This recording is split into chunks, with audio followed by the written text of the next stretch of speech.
Welcome to the Freight Agent Insider Podcast, hosted by Levi Van Pay.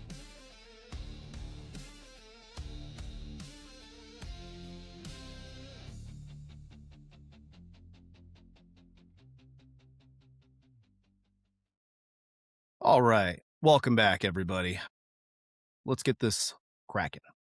Freight Agent Insider. I'm your host, Levi, bringing you all the real stories from all the best freight agents in the industry every week.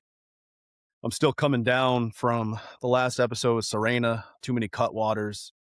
I know this looks easy, but keeping up with some of these guests sometimes is tough. But hey, it's entertaining and it's fun. Before we kick this one off today, before we bring today's guests on, I got a quick joke for everybody. Why do freight agents make terrible comedians? Because even their best jokes still get rejected 90% of the time.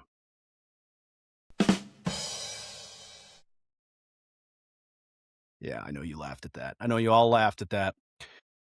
Okay, here we go. Today's guest, repeat. He's been here before. This one's just going to be a little bit better. This is also the only guest I will do a night show with. I know you're listening to this right now at 9:00, but it's Friday night right now. The only guy I'm going to do it for. He just hit 100K a month. We'll elaborate on that a little bit. Hit 100K in profit a month. So I did ask him to bring the donuts today. He said he'd think about it. Cody Godfrey, everybody. Cody, how are you today? I'm doing good, Levi. How are you? I got no complaints. You are cutting into my drinking time. I am a Wisconsinite, but I'm here for you, baby. We got to do this. Got to do it for the people. Sorry, this is all the time I got. You got more important things going on, especially if you're hitting 100K in profit. Elaborate on that, because you didn't quite get there, but your business, since you were on here last time, has grown exponentially. What has changed? What are you doing right? I think I'm just doing all the things right. Just keeping my word and following through with my commitments. And it's been tough, with the whole market shift and Right. everything. And but a lot of my business is spot, so I've been able to manage like the profit margin and stuff well. Just providing capacity and I mean capacity is king at the end of the day. Um, if you have capacity, your customers will pay for capacity.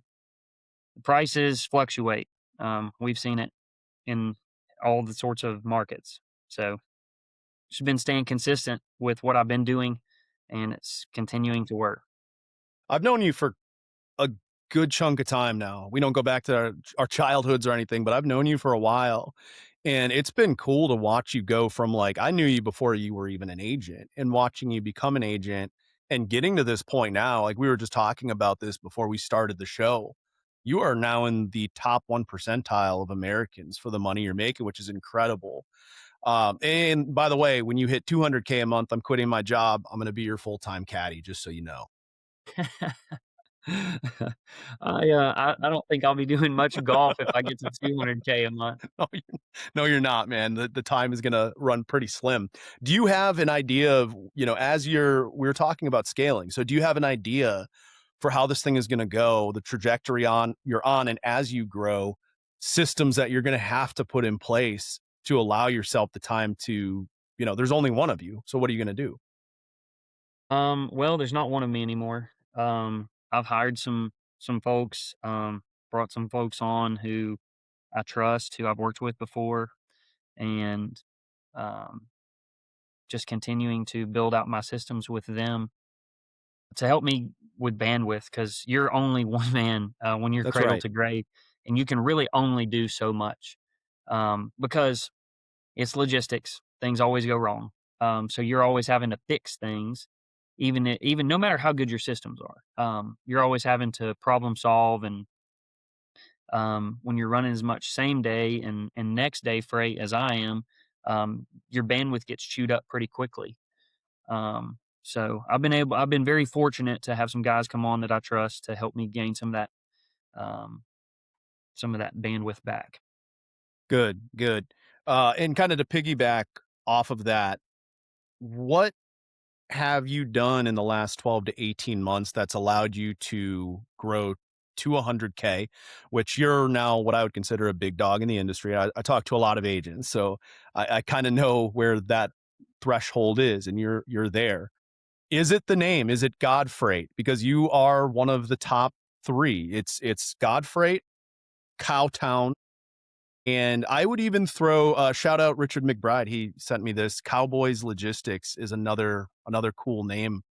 But is that all it was, or was there something else? I think there's a little bit more to it than the name. I think the name is cool. I'm pretty Yeah, it partial is. to it anyway. Me too. So what else was it, man, in the last 12 to 18 months? What's allowed you this level of growth? Uh, I mean, we talked about compounding consistency, um, right before we jumped on here, and I think that's really the biggest thing. It, it's you can look at it from every broker has like their favorite carrier, right? That they Mhm, maybe lean on at times, or they like their go-to carrier that's always got their back. mhm. I try to be that for my customers. And I think that other brokers could look at like what their relationship is like with their top carrier and think, man, if I could be that for all the rest of my customers, how much more would my business grow? Yeah. Yeah, I really like that. Mike Gray, he was on here, it was a month or 2 ago now. Big fan of him and the way he operates his book. A big fan of him in general. He's a crazy cat. He lives out in Wyoming. He's got a ranch. His closest neighbor is like 200 miles away or something like that. Got his own cows. But the way he operates his book and what I like about it is a little different. There's 1,000 ways to skin the proverbial cat in this game, but he believes if he's not the only broker with a specific customer, he doesn't want to work with them. He wants to be the only one. So he is consistently trying to juice as much out of one customer before he moves on to the next customer.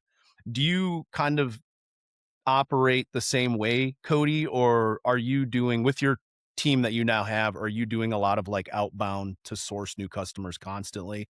How does that work for you? I've only added like 3 new customers this year.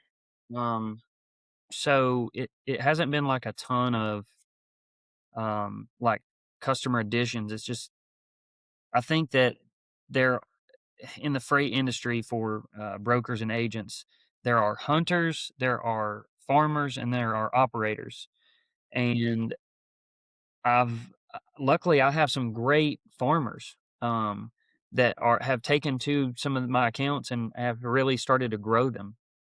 And I think that's important is like gaining market share with your customers. Yes. We can't all get in with a customer and take 100% of their business. Um, because a customer would be, I don't want to say stupid to pigeonhole themselves in with one provider. Sure. I think that if you have the right relationship in place, that you can do that if it makes sense for both parties. Um, but I think that, I had a conversation with one of my customers today, and they were talking about that same thing where they had a single provider taking care of them. And now I'm getting some business, and it's really opened their eyes to how much that other provider was like kind of overpricing their freight.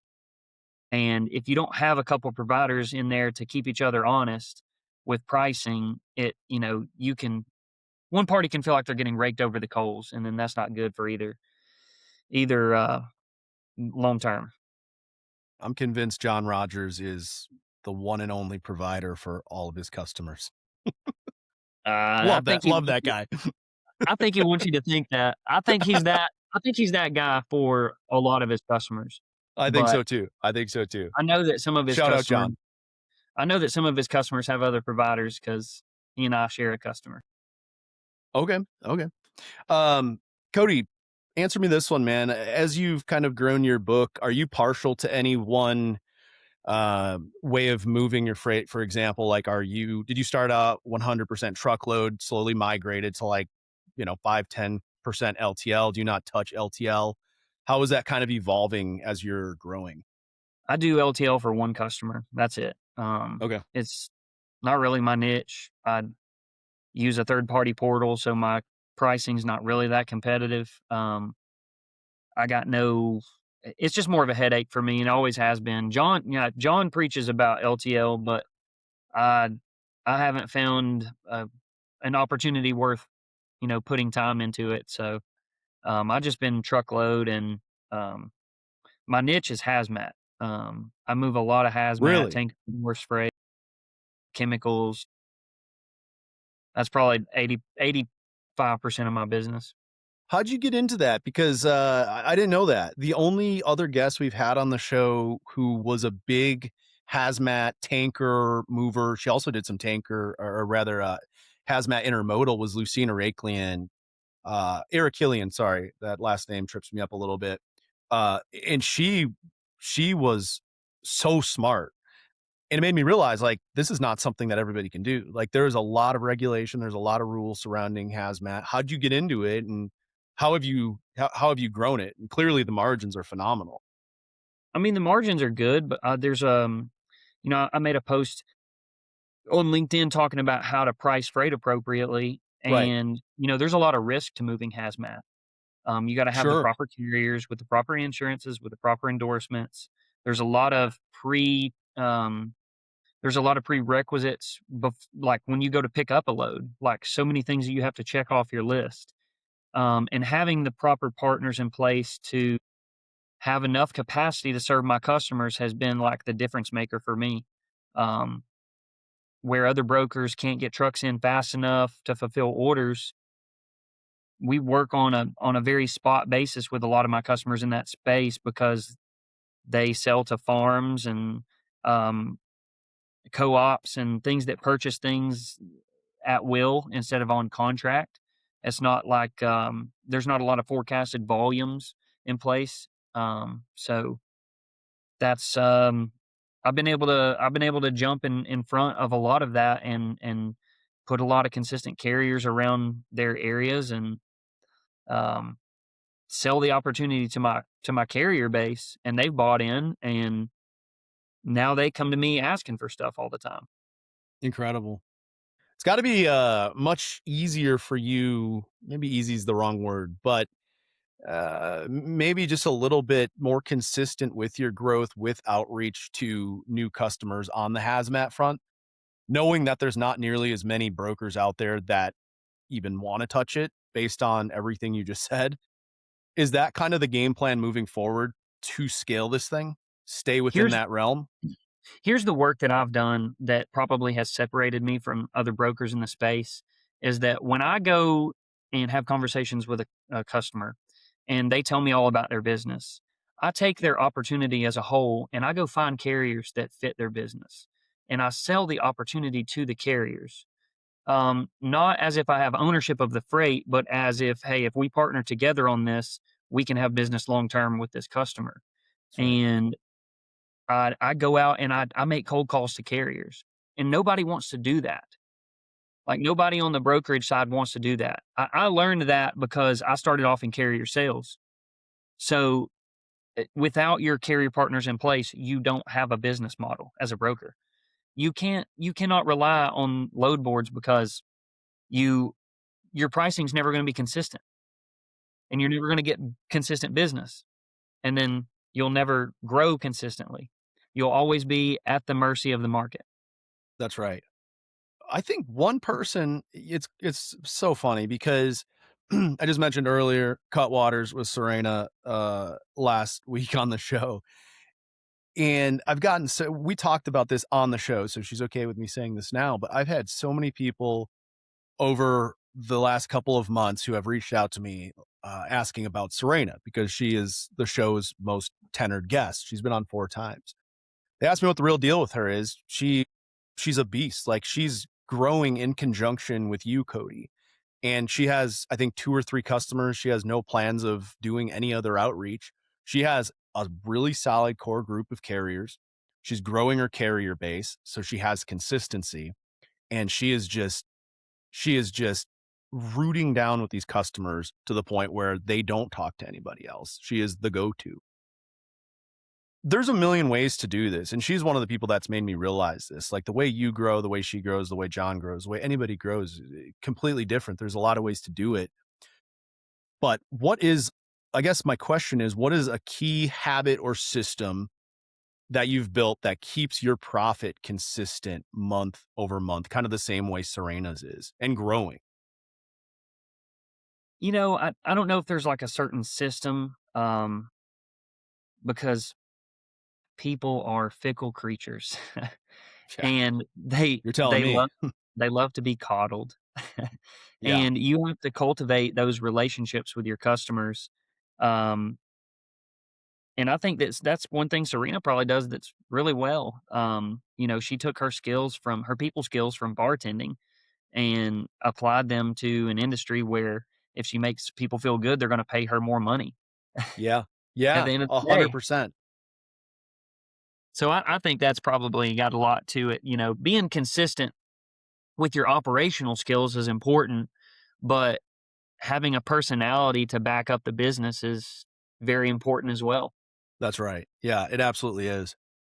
Before we started the show, Cody, you said something that I can't get out of my head about the the video that you watched, the guy in his car who was getting emotional about something in his life that was going right, clearly. And he said something profound. It's something that I've echoed 1,000 times on LinkedIn. What was that, and why did you bring that up? I think it kind of pulled at my heartstrings a little bit because I kind of teared up watching the video because he was just talking about what if it actually works. What if you take a chance on yourself and believe in yourself enough that it actually all starts to work out? And what if a year from now you're making 100K a month? Like, what if you change your life forever? What if you change your family's life forever? What if you change your bloodline forever? All because you took a chance and believed in yourself and you gave it a little more effort. Yeah. Yeah, it's incredible. It's profound. What if things go right? What if everything goes right? And this is where the pessimistic view, in my view, always loses. What if things go right? Instead of asking yourself, what if everything goes wrong? What if I make this move from the W-2 side where I'm a miserable freight broker who has to make 100 cold calls a day? What if everything goes right? What if I make that move? I become the next Cody Godfrey making 100K a month and growing. You're going to be at 200K and then I'm quitting my job. I'm going to be your caddy. uh, Speak it into existence, Levi. Hey, if I you can love it. see it, if you can see it in your mind, you can hold it in your hands, brother. Let's switch it up a little bit. Freight Agent Insider Tips for Success. Since you've been on the show last time, what is a tip that you've got for especially the younger generations out there who are watching this on TikTok probably right now that, you know, this is something, Cody, that I just talked about, I think like a couple weeks ago. There was, this is crazy to me. This just blew my mind and it changed my entire perspective about what we're doing here, especially on the podcast. Somebody reached out to me, med school, pre-med school student. So they were accepted into med school and they were like, hey, tell me more about freight agents and freight brokers. Tell me more about this industry. I'm thinking of not being a doctor, a medical doctor, and going into freight because it seems like it's great money. I don't have to spend 10 plus years in school, $500,000 in debt. And that's, A, that's one thing of this is where we're at in this country right now. But B, it really does speak, I think, to the income potential of what we're doing, and you're living proof of that. So what is a tip that you've got for everybody out there? I think that anybody can do this. Um, I think that I wouldn't tell someone who has never been in logistics to be a freight agent because you definitely need a skill set to do this. It's not something that you That's can right. just jump into and try to figure it out. That because there's so much that goes into this business, but between carrier vetting, we could have a whole podcast about carrier vetting. Oh yeah. Yeah. Um, We've done it. yeah. So I don't know if there's just like one tip I could give anybody is just try to get the basic fundamentals of this business and then just build your skills around that. So that's really all I could that if I could give like a broad tip to just anyone, That would be what I would tell you. Yeah, there's a million ways to do that. I mean, this episode is about you, Cody. It's not about Serena. We've brought her up 17 times now. But point is, I mean, she started as a bartender. She had no other sales acumen outside of upselling behind a bar or serving or whatever it was. Myself, I did door-to-door sales. I was doing window estimates and window sales. That would be a good one that I would recommend. Any door-to-door sales out there, if you can do that for a year, you can do this in a heartbeat, I'm telling you. Listening to tonality, body language, learning to read that, learning how to overcome objections. If you can do these things, basic sales acumen, you're already ahead of 99% of everybody else.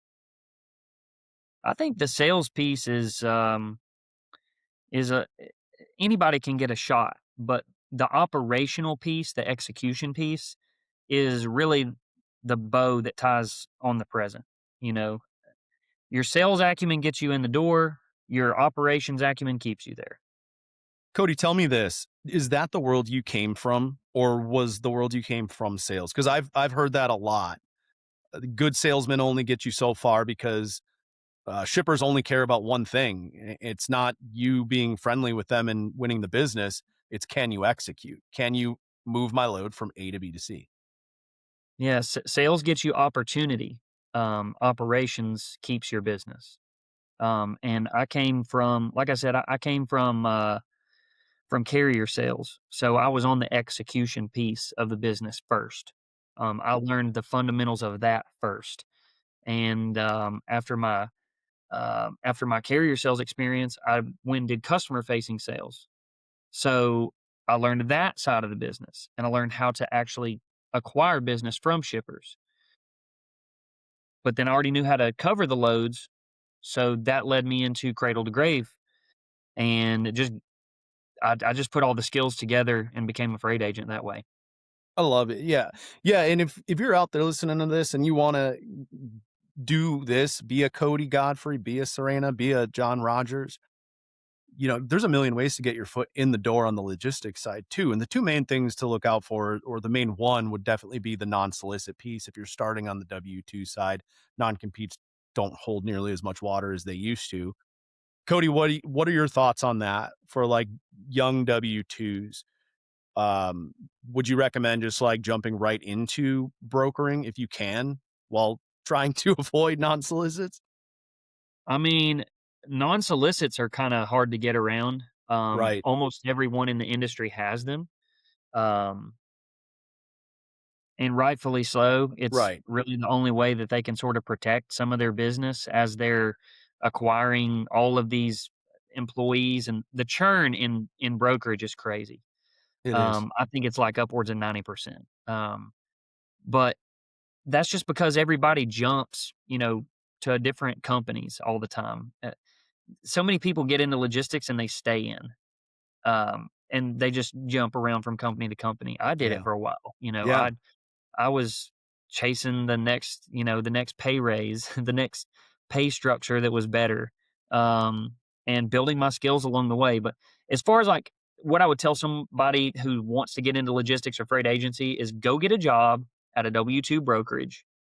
Go get a W-2 role at a brokerage so that they can train you, they can teach you the ins and outs of the business, and, you essentially get paid to go to freight school and develop the skills to build your own business, and then when you're ready to go out on your own, go out on your own. I was talking to the myth, Sean Gangler, today. Shout out Yeah. Sean. And I mentioned to him, we were on a call for like 15, 20 minutes. And I mentioned to him, I'm talking to a lot of agents these days who are talking about opening their own MC and just starting their own brokerage as opposed to being an agent. More so than I've ever talked to in the 5+ years I've talked to agents. This last like 6 months has really turned. I asked Sean if he's heard the same thing. It made me wonder if the technology is just getting so good now and maybe factoring is becoming more advanced to the point where like maybe they handle all paperwork, and it might make owning a brokerage a little bit more feasible versus being an agent. Do you have any thoughts on that one way or another? Obviously you're an agent, maybe a little biased. considered starting my own MC, but when I got to talking to some brokerage owners about it and talked about like all their overheads, all of their I didn't have the capital, number one, to start it up. Even if I went and got a business loan, it costs some money to start up a brokerage. And then once you get it up and going, you gotta have credit. And you gotta have good factorable credit with carriers before they'll do business with you. I know a seasoned brokerage that recently got a bad credit rating because a very, very large carrier put them on do not use and blasted them out to the credit bureaus, What and their happened? credit rating dropped from the 90s down into the 50s, and then all they get is double brokers calling in on their freight. Nobody wants to run their freight because their credit score was so bad. I'm not going to name names, but Sure, that's sure. that's just a that's just one little piece that most people don't consider when they're thinking about starting their own MC. You have to have great reputation before carriers want to do business with you. I talk to new carriers all the time on the phone. One of their very first things is, "Hey, what's your MC? I got to check you out." Mm, They vet you just like you vet them. when when Will Hopkins was on here, I asked him, like, one of my main questions was, he came from the agent world himself. So I asked him if he planned to open up an agent arm of his brokerage, Black Box. Said no, absolutely not, because when you bring agents on board, and this all made sense. He has a very tight operation. The way they do things is a very specific way. When you bring in a 1099, they don't have to operate to the standard that you have.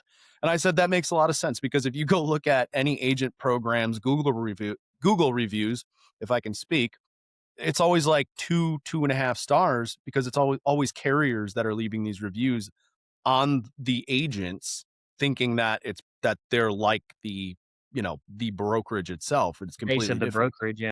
That's right. That's right.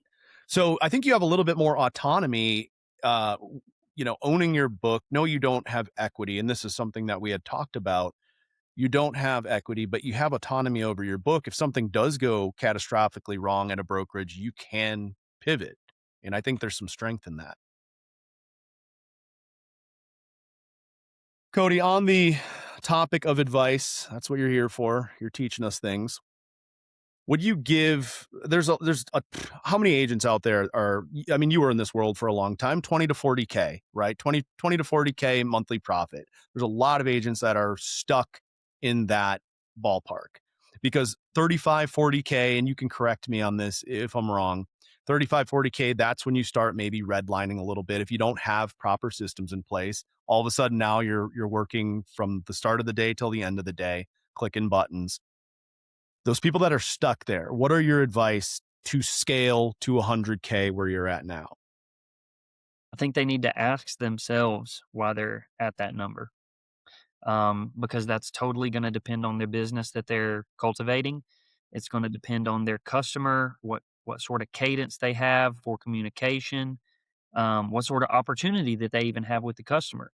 One of the very first questions, or not the very first questions, but when we start doing some solid business, I like to know what the freight spend is of the client. I talk that when I go do my in-person visits. We get a little bit more down to the actual business of the business end of their business, and talk about how many vendors they have, how do I rank amongst them? What's your total freight spend? Like, what is the actual opportunity that I even have with this customer? Is this customer, am I maxing out with this customer, or is there so much more market share with them that I can be capturing? And I just got into a new DC for a customer of mine. Pick up my very first load for them on this upcoming Monday, and that's going to be the third DC that I'm in now, and they'll be my highest volume customer after I'm in this DC. It's probably going to up my volume. I don't know. I honestly don't know how much it's going to up it, but um, I think getting market share with your customers is how you increase that from that 20 to 40K range up into the higher ranges, if you have customers that have market share. Yeah, that was exactly what Michael Gray was hitting on with us too. It makes perfect sense. It sounds like a lot of times there's a lot of meat left on the bone, and it's just it's just left there. I just ask questions all the time um, about the business. Hey, I talk to the places that I pick up and deliver to all the time, and they say, "Oh yeah, so and so brokerage just delivered that load here yesterday," and I'm like, wonder why I didn't get that load. And then I go back, "Hey, why are you giving this load to so and so?" Like I kind Yeah, of make it a game with them, and they cut up and they laugh about it, but yeah. um, at the end of the day, they're like, "How'd you find out about that?" And I'm like, "I ask a lot of questions. Every time I talk to you, I'm asking you questions." I don't call my customers just to chit chat. I'm trying to get more business. And they Fishing know it they know it every time I call. I'm not just calling to bull crap around. Yeah, and do you think fishing for that feedback, they on some level appreciate that you're trying to, you know, root down with them and grow with them? I mean, you would think it doesn't sound annoying at all. It sounds like you're trying to do the right to do the right things. No, I ask a lot of if then questions. Just to it pulls pain. It pulls pain out. Yeah. Um, Yeah. especially if something happened that day and it's fresh in their mind, they'll want to talk about it. Yeah, I really like that. And that's great advice for anybody out there who's again, who's stuck in the 20 to 40K, which by the way is not bad money. That is phenomenal money. You're in the top 2 to 3% of Americans, I think, at that point. But and some people are fine there. Some people don't want to grow past that. That's a great living. And it's probably pretty manageable depending on the business, the margins, all those things. All right, Cody, got dinner reservations coming up here. Again, everybody listening to this right now, we're recording this on a Friday night, so a little bit of a lap here. But let's end it on this one, man. If you could go back, this is a great question. If you could go back and tell your younger self one thing when you were first starting out, what would it be? Just don't give up. And I know I haven't give up, but I would have told myself that earlier on because there were definitely days in the beginning where I thought, "Man, this is really hard." If But you had given up, what would you have done? Do you have any idea what car sales or where were you heading? I don't know, man. I didn't have a plan B. Burn the boats. Burn the boats, baby. Burn the boats. I Hell I didn't yeah. have a I don't know. I don't know. I probably would have went back to teaching golf or I don't even wanna think about You it. you couldn't have afforded me as your caddy, if that was the case. No, 200K definitely is not. the number. Definitely not. 200K. 200K is the number. All right, before we hop off, if you could all please, if you enjoyed this episode, go like, subscribe all of our channels, TikTok, Spotify, YouTube, Apple Podcasts, leave reviews, comments, helps get our guests more eyes and ears. And if you want to be a part of the show, if you're not an agent, you can definitely still participate by going to freightAgentInsider.com. Go to the page, talk to us live. You can pre-record questions right on your phone, ask them to our agent guests. We'll answer them live on the show. New episode next week on Monday, 9 a.m. Central. That one's going to be fun. Can't wait to see you guys all there. Thanks again, Cody. Thanks. Bye, guys. See ya. Thank you for watching the Freight Agent Insider Podcast. Like us and subscribe on YouTube, Spotify, TikTok, and LinkedIn